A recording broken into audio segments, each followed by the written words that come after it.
The enemies are not Jah, enemies are not God. They can't pull you down. And that's the song Enemies Are Not Jah by Shasha Marley. Government named Julius Amasechi. Welcome to the Asaase Breakfast Show. Thank you so much, Xtra, man. So you see a tall list of Sekune boys, where did they cost? That's right. Twin City Mafia. What be the issue with Sekune like that? Well, I mean, like, seriously. That's the place life began, you know. If so. Look, all the great guys passed through the Western region, especially in the metropolis, the Twin City. That's right. Know? I mean, growing up, I knew a whole lot of big guys coming out of that place, you know. So I'm super excited to be from there too. Exactly. I mean, we're excited to have you here on the show. You've had a sterling career. I mean, thank you. I think first time I discovered you was probably around 1998. Yes. Very early days. Yes. Seeking Good and Notable. Exactly. I was like, whoa, that's really... And your vocal texture was very different at the time because we had been used to locally listening to the likes of Felix Bell. Yes. And the reggae scene was just growing at the time. I think in 1998 also we had General Marcus make it into the onto the stage as well. Yeah, Rocky Downey. Rocky had just done in Ghana at the time. And then we had the veteran Ghanaian band based in Berlin, Roots and Abo. Yes. And then Kente, not to mention Kente, exactly. Van Dyke and his Fred and his team. You know, so reggae music had been around, but you know, the voice, your style was totally different.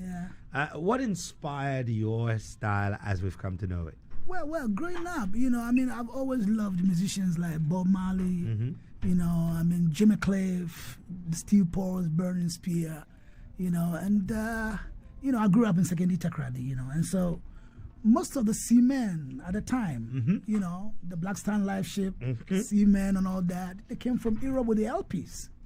Of these great artists, you know, and we go to their rooms to shine their shoes and clean their rooms, lay their beds, and we listen to music like that, you know. So I started having some kind of interest in Bob Marley's music. You know, prior to Bob Marley, it was Jimmy Cliff. My father was playing his albums all the time, so I had some kind of interest in that and started singing alongside, you know, their tunes, you know. And I went to a secondary school which had the best student band in Africa at the time.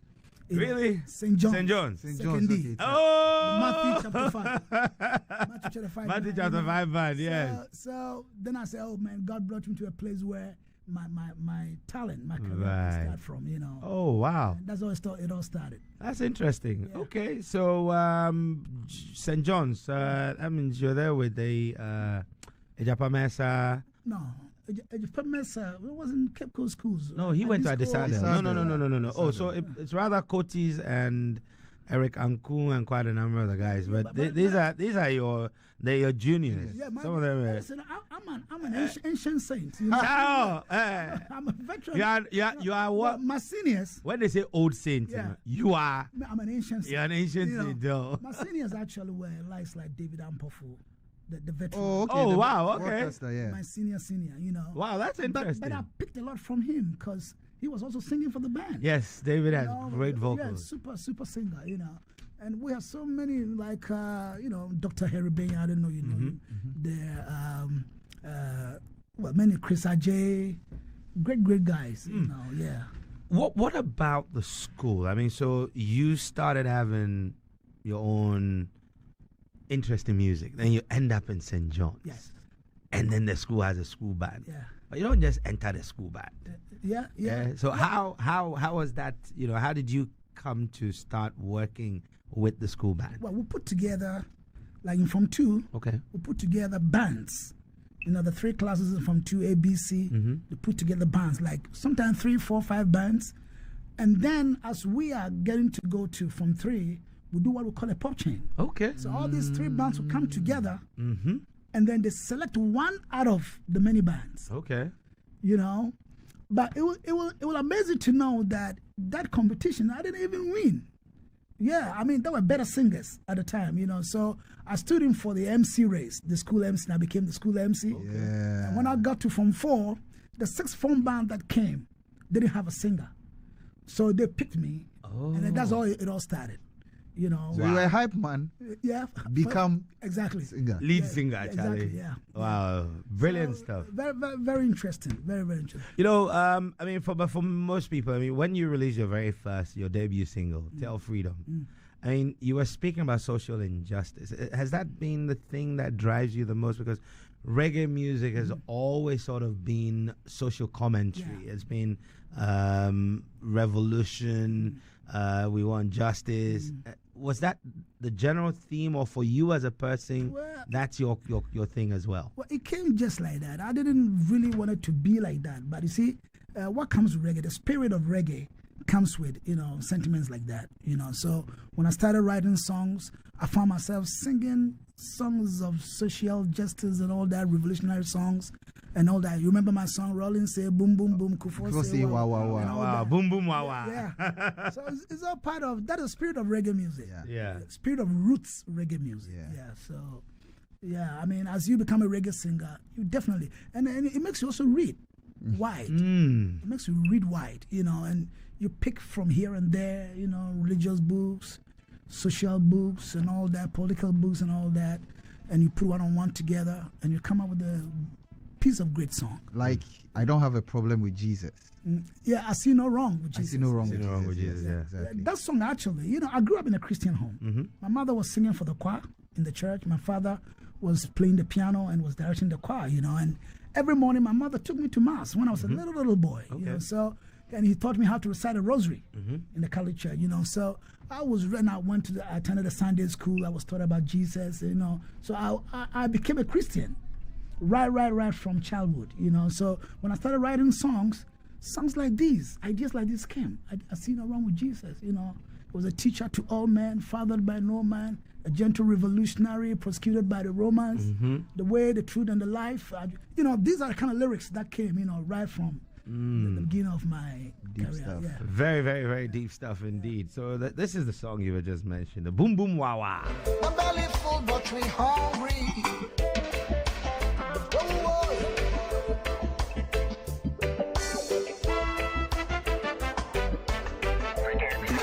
Asaase Breakfast Show.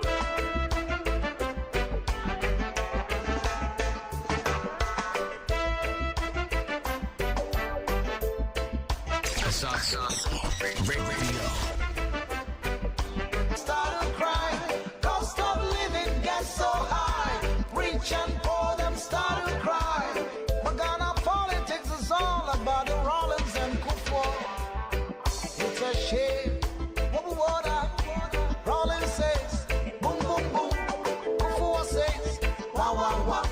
Rollins says, boom, boom, boom. Kufo says, wah, wah, wah.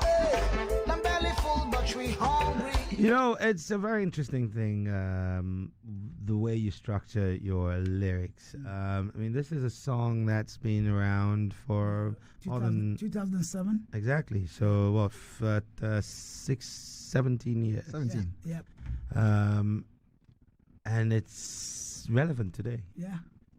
But you mentioned two people, but they were from two political traditions, which are still the dominant political traditions in the country. Right. One representing NDC, one representing the MPP, so Rollins and Kufo, respectively.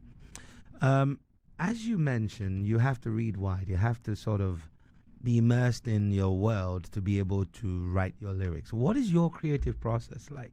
Well, let's talking about this song in particular. It came when I was traveling from New York to New Orleans, and in the flight, I got up to use the lavatory, and as there's a flight of white people, so and I happened to be like maybe two blacks in the flight, and this African American lady, tapped me when I was returning to my seat. They asked me, "I'm from Africa." I said, "Yeah, from Africa." And I said, "Ghana." So she was in Ghana. She's been in Ghana for so long, and she loved Ghana, the way the democracy is, really working in Ghana, and we were talking. And she said she was in Ghana when President Rollins made his boom speech. Oh, wow. So it became interesting. Whilst I stood and she was sitting, right, in the flight, and we spoke, but we got to New Orleans. And then, you know, I didn't see her again. We got to luggage claim. I said, oh, I should have taken this lady's number. But, you know, I didn't take her. No, I didn't see her again. A few days after that, I had a dream that as I met her and I said, Anika, you know, give me your number, you know. Blah, blah. And then she said, Shasha, don't forget the song, you know. Rollins say boom, boom. I said, oh, really? Okay. So I go back to DC when I was recording the album, the Lost and Found album, and the song just came like that. I had even finished recording the album. And then I saw the producer. I said, there's one more song to be added, you know. Wow. Boom, boom, wow, wow, Rollins say. So this is not a song that I wrote. I really... it just flowed out of you. Yeah, the beat, we played the beat, and I was singing, you know, cost of living gets so high. Rich and poor, them started to cry. Trot from Medina to work. And, you know, it was interesting to know that these great leaders, they live on the same stretch. Yep. The highway from Medina to Accra. Yep. And after the interchange, interchange, President Kufuor lives on the right. And then if you go all the way before the ridge roundabout, Rollins, the Boom Boom Junction, the Wawa, Hotel the Wawa. And then the song came out. Wow. You know, and I was like, oh, I've got a song, you know. So, interestingly, I sent that song first to Ghana, you know, that the radio should play. You know, and it was really doing well till I finally came with the rest of the CDs and people discovered the Mata family and Mata, They sunk everything. No, but so wait, no, seriously. So this is where I won't call you Shasha. I'll call you Julius. Julius, now you want us to believe that there's a family called Mata. But why wouldn't you believe? No. Me, I'm asking you a question. I just want to know. We used to have a player in Chelsea called Mata. Yeah, Mata, Yeah, but he's a guy. I'm telling you, these are 3 friends of mine from Papua New Guinea. Okay. You know, long time ago, who helped me back in the days. You know, the Mata family, Mata Tui, Mata Pui, and Mata Fish. Not Fish. But we were hearing fish. No, it's fish. I mean, fish, the lyrics on the CD is fish. You know, but people said, remember McFish of South Africa? Oh, we do. Yeah, and people say, hey. The one who was retired by Charles Asampon Taylor. Exactly. Exactly. And then, you know, everybody picked it up. You know, Cape Coast 2008, the children saw me at the Times Square in Cape Coast, Chapel Square. Chapel. Yeah, in Cape Coast and from the alleys everywhere. Shasha Marley, 10 time for Shasha Marley. And so it made the song a great hit. A great hit. I'll be on the radio. Somebody will phone in. Hello, my pedam in town from Kasaka cry. You know, and my mother's pressure shot high. So high, everybody saw. Because Quarry standing by to your man. So my mother was super worried. You know, but I've explained this song 1,000,000 times. You have, but we still no one believe. We don't agree. I mean, all right, let's take a listen to it and then we'll put it to rest. Right.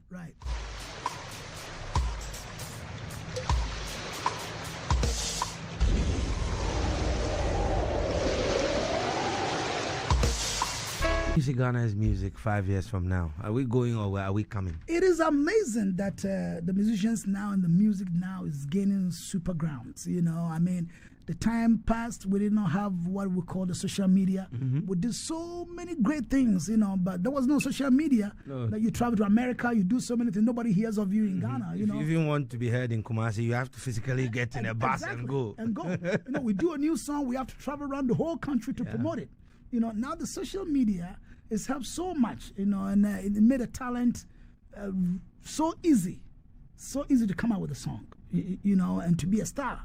Because you put on the music on your phone, in a couple of minutes, the whole world is hitting you, you know. So I think now they've got it so easy, and I think in about 5 years' time, Ghana music, will be one of the top genres. Absolutely. Benji. Yeah, so back to my initial question around the use of music as a tool for social engineering. You were on a roll with that. It's a choice. I mean, people use their music to, in any kind of grounds, you know. Me, well, the way I find myself writing my lyrics, you know, it's not, I see myself writing positive kind of lyrics like you just heard, you know. I hear other songs in a different way, but I think it's a choice. It's a choice, you know, we hear the choice element. I mean, there are certain songs you create for party purposes. There are certain songs you create for just a feel good feeling or a factor. But do you not think that it is practicable for a musician as a looking at their repertoire to have certain elements specific to addressing some of these issues, given the kind of power that musicians have, right, in terms of the message they carry, the reach it gets, looking at the issues that we have to deal with in this country and our part of the world. I mean, that would have been the best way to use our music as a tool, you know, to make sure the society is straightened up, you know. But then again, I come to the choice part, you know. I mean, for me, that's what I would do. But somebody else may use his music to, I mean, in any different way, you know, which that is his choice. You know what I mean? Yeah. If I play a song and I see, you know, my music touches hard and turns people's lives around, no, then my mission is accomplished. But my music, you know, is changing lives, changing nations, changing the world. You know, so somebody told me, oh, Shasha, I was on my hospital bed when I heard your song, Enemies Are Not Jar, they can't pull me down. Look, it strengthened me and I got off my hospital bed in Australia. And I was, oh, really? So, look, last night I listened to your song. You know, enemies are not Jah. Oh, they couldn't kill Daniel, they couldn't kill David. So I knew they can't kill me.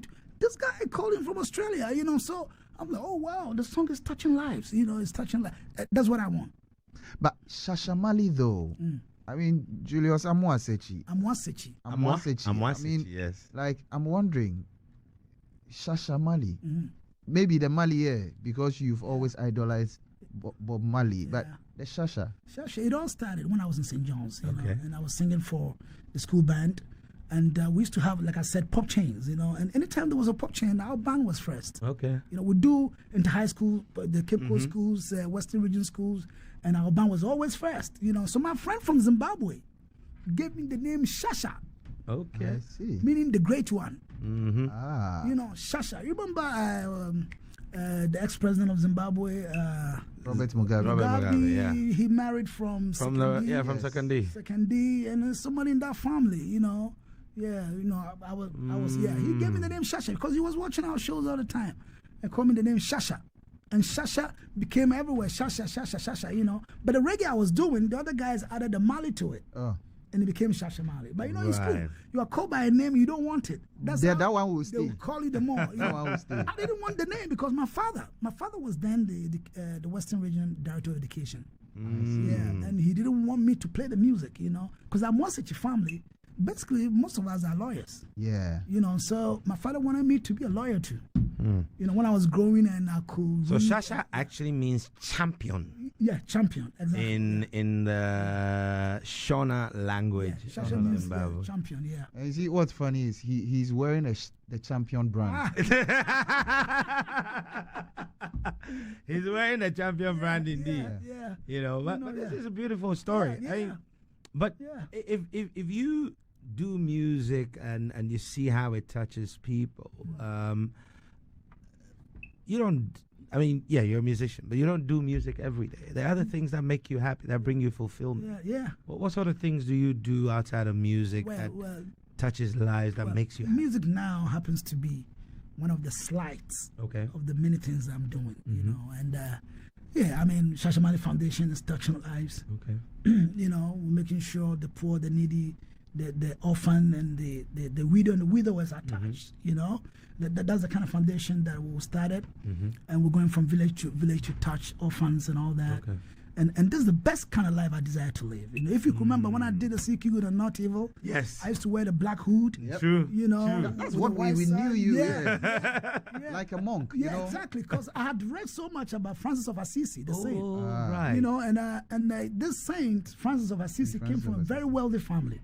But due to his love for humanity, he left the comfort of his home and lived in the slum to care for the poor, the needy. And that's the kind of life I've always desired to live, you know. So I want to see people happy around me, you know. So, touching lives has been my mission. Yeah, wilderness guy. Yeah. And a lone ranger. That's right. Yeah.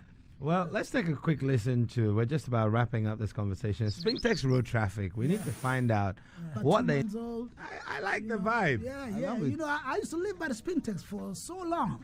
To what for traffic? You know, and the traffic situation is still not changing. Go I've got my plans for the Springtex Road. Oh, really? Yeah, I've got my plans. Tell us. We need 3 overheads on the Springtex. Okay. To make the traffic flow. One of the EcoBank traffic light. Okay. The Coca-Cola runabout and the Manor Junction. you know, the traffic on the spinners is going to flow, you know, to help the economy. Because, you know, when the traffic is jamming, production is not going on, you know. Yeah, so the traffic jam situation, we need to eradicate it.